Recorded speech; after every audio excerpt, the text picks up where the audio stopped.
Hello viewers, আসসালামু আলাইকুম। খাদিজাস কিচেনে তোমাদের সবাইকে ওয়েলকাম। আজকের রেসিপি হচ্ছে জালি পরোটার রেসিপি। এটি একটি টিফিন রেসিপি। এটি খেতে খুবই টেস্টি, খুবই নরম আর খুবই সফট হয়।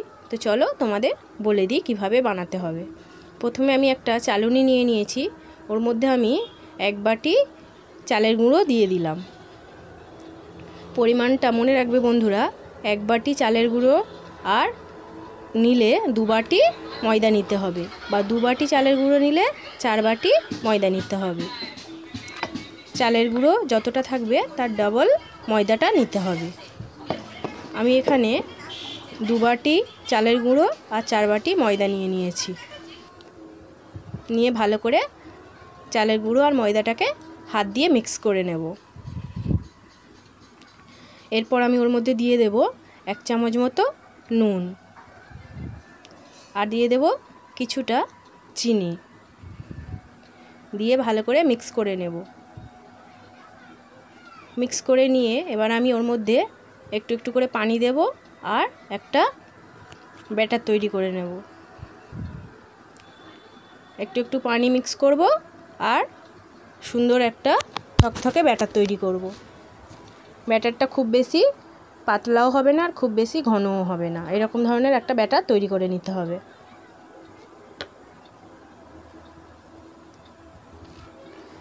আমার আরও কিছুটা পানি লাগবে, আমি আরও কিছুটা পানি অ্যাড করব। আর পানিটা এমনি নর্মাল পানি, কোনো রকম গরম পানি বা অন্য কোনো পানি নয়, নর্মাল যে পানি আমরা খাই সেই পানিই অ্যাড করব। দেখো বন্ধুরা, সুন্দর একটা ব্যাটার তৈরি হয়ে গেছে। এবার এই ব্যাটারটাকে আমরা ওর মধ্যে একটা ডিম দিয়ে দেব। ডিমটা পুরোপুরি অপশনাল, তোমরা নাও দিতে পারো। ডিমটা দিলে অনেকটা নরম আর সফট হবে, তোমরা ডিমটাকে স্কিপ করতে পারো।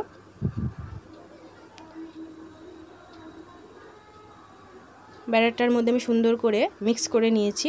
এবার পুরো ব্যাটারটা আমি একটা চালনির মধ্যে দিয়ে একটু একটু করে ওর মধ্যে আমি চেলে নেব, যাতে ওর মধ্যে কোনো দানা ভাব না থাকে। তারপর এরকম আমি একটা জালি পরোটা মেকার নিয়ে নেব। এটি কোনো অ্যালুমিনিয়ামের দোকানে গিয়ে বললে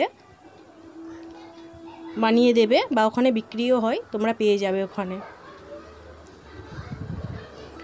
তারপর আমি গ্যাসের মধ্যে একটা তাওয়া বসিয়ে দিয়েছি, দিয়ে আমি তেল ব্রাশ করে নিচ্ছি। তেল ব্রাশ করে নিয়ে আমি জালি পরোটা মেকারের মধ্যে ব্যাটারটা ভরে এরকম সুন্দর একটা ডিজাইন করে নেব। তোমরা তোমাদের মনের মতো ডিজাইন করতে পারো। এটি খুবই একটি ইজি, তোমরা একবার বাড়িতে বানিয়ে দেখো বন্ধুরা, খেতে খুবই টেস্টি হয় আর খুবই ইজি। হয়ে গেলে বন্ধুরা দেখো এরকম উঠে উঠে আসবে, তখনই মনে করবে যে হয়ে গেছে। লো ফ্লেমে 30-40 সেকেন্ড মতো সময় লাগবে। তারপরে চারিদিক থেকে উঠে আসবে যখন, তখন মনে হবে যে পরোটাটা হয়ে গেছে। আবার আমি ওর মধ্যে তেল ব্রাশ করছি, আবার আমি ওর মধ্যে আরও একটা করে নেব। এরকমই যতবারই আমরা ব্যাটারটা দেব তার আগে আমাদের তেল ব্রাশ করে নিতে হবে। ডিজাইনটা তোমরা তোমাদের মনের মতো করতে পারো। হয়ে আসলে এরকম সাইড থেকে উঠে উঠে আসবে, তখন মনে করবে যে হয়ে গেছে। আমার এই রেসিপিটি তোমাদের ভালো লাগলে আর আমার চ্যানেলে নতুন আসলে অবশ্যই আমার চ্যানেলটিকে সাবস্ক্রাইব করার অনুরোধ রইল। আর আমার ভিডিওটাতে একটা লাইক দিয়ে দিও প্লিজ। আমি আরও একটা অন্যরকম ডিজাইন করে দেখালাম তোমাদের। খুবই তাড়াতাড়ি হয়ে যায় এটি। দেখো বন্ধুরা, খুবই সফট আর খুবই নরম হয়। আল্লাহ হাফেজ।